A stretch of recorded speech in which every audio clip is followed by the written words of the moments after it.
बिस्मिल्लाहिर्रहमानिर्रहीम। अस्सलाम वालेकुम। डियर स्टूडेंट, कल हमने प्रेजेंट इंडेफिनिट किया था और मैंने बड़े आसान फहम अंदाज में सिखाया था। उम्मीद है कि वो आपको समझ आ गया होगा। तो अब हम बग़ैर वक्त ज़ाय किए जो है प्रेजेंट कंटिन्यू स्टार्ट करते हैं।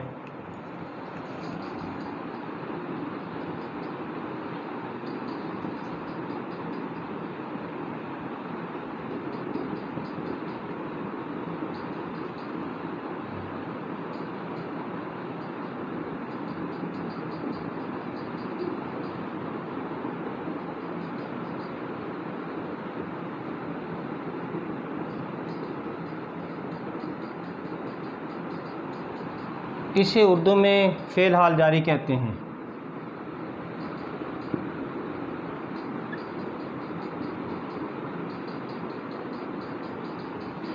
अब हम सबसे पहले प्रेजेंट कंटिन्यूस की उर्दू में पहचान देखेंगे।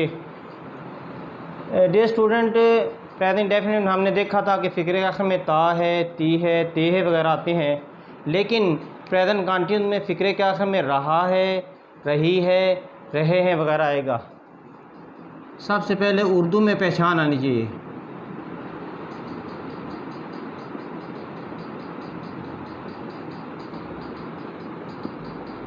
फ़िक्रे के आखिर में रहा है, रही है, रहे हैं वगैरह आए। मसलन अली एक ख़त लिख रहा है,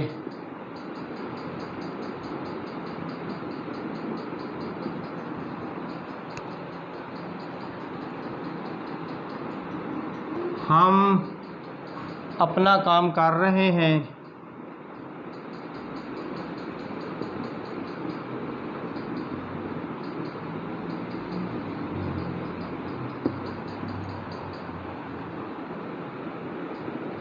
ये सड़क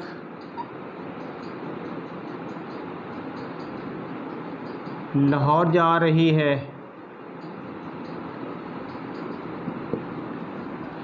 ये तो होगी उर्दू में पहचान। अब हम देखेंगे कि इंग्लिश बनाने का तरीका क्या है। इंग्लिश बनाने का तरीका जो है उसमें सबसे पहले सब्जेक्ट आएगा यानी फ़ाइल आएगा, उसके बाद वर्ब के साथ फर्स्ट फॉर्म आएगी और उससे पहले हेल्पिंग वर्ब आएगा, इज़, एम और आर।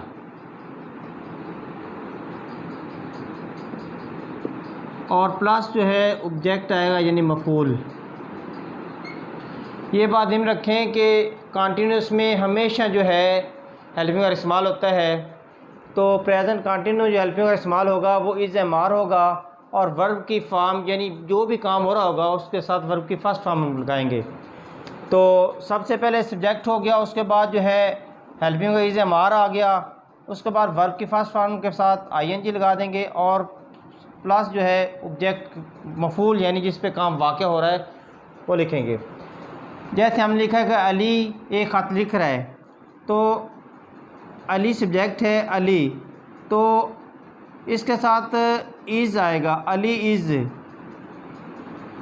राइट लिखना और साथ आईएनजी लगा दे, writing a letter. Ali is writing a letter. अगर दे होगा तो उसके साथ आर आएगा, वी आएगा तो उसके साथ आर आएगा।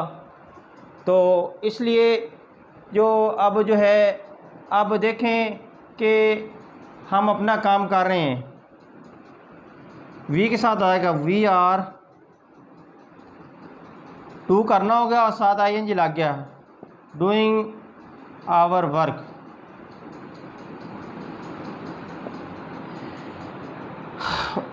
अब हम देखेंगे कि ये कंटिन्यूस में हम सवाल नफ़ी कैसे बनाते हैं।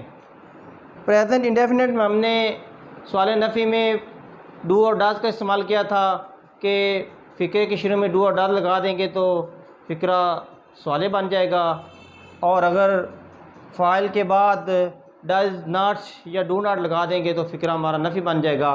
लेकिन इसमें जो हेल्पिंग वर्ब है उसके बाद हम सिर्फ नॉट लगाएंगे तो हमारा फ़िक्रा जो है ना नफ़ी बन जाएगा।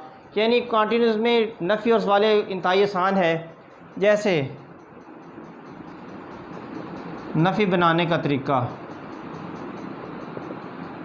अब अली इज़ राइटिंग लेटर, नफ़ी बनाना है तो क्या करना है, अली यानी अली के बाद इज़ है तो सिर्फ इज़ के बाद नॉट लगाना, हेल्पिंग वर्ब पर नॉट लगा देंगे, Ali is not writing a letter.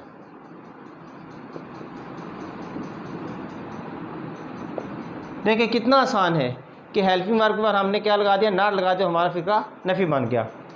इस तरह है कि we are doing our work, हम अपना काम कर रहे हैं तो क्या करेंगे, वी आर नॉट, यानी हेल्पिंग आर है तो आर का हम नॉट लगा देंगे, we are not doing our work. अब सेम इसी तरह जब हम कंटिन्यू में सवालिया बनाएंगे यानी इंटेरोगेटिव बनाएंगे तो क्या करेंगे कि इज़ एम आर को फ़िक्रे के स्टार्ट में लगा देंगे, बाकी फ़िक्रा वैसे लगा देंगे और आखिर में साइन में इंटेरोगेटिव सवाल निशान लगा देंगे तो हमारा फ़िक्रा क्या बन गया, सवाली बन जाएगा। देखें अब हमने Ali is writing a letter, इसके हमने सवालिया बनाना है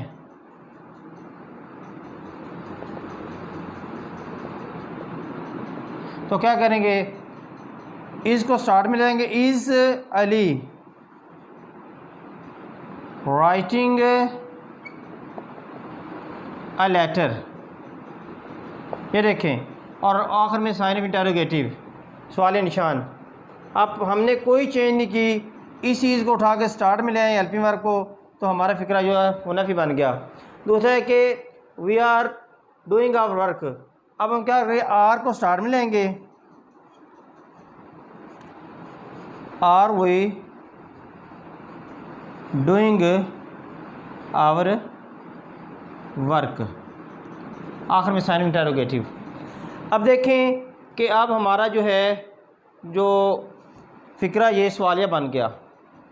तो आप देखें कि इसमें कोई ज़रा भी मुश्किल नहीं है कि जिस तरह हमने प्रेजेंट डेफिनेट में डू और डज का इस्तेमाल करते थे, लेकिन अब इधर डू और डज इस्तेमाल करने की ज़रूरत नहीं है, सिर्फ हमने हेल्पिंग वर्ब के बाद नॉट लगा देना है तो हमारा फ़िक्रा नफ़ी बन जाएगा। तो अब जो है हम इसी के साथ प्रेजेंट कंटिन्यूस को यहाँ इख्तिताम करते हैं। जो स्टूडेंट मेरे चैनल पर नए हैं वो इसको सब्सक्राइब कर दें और इसको जो बार बार जो है देखें, जहाँ से समझ ना आए तो जो है ना कमेंट्स में जो है मेरे से रब्ता करें तो इंशाल्लाह आपकी कन्फ्यूजन वो भी दूर कर दी जाएगी।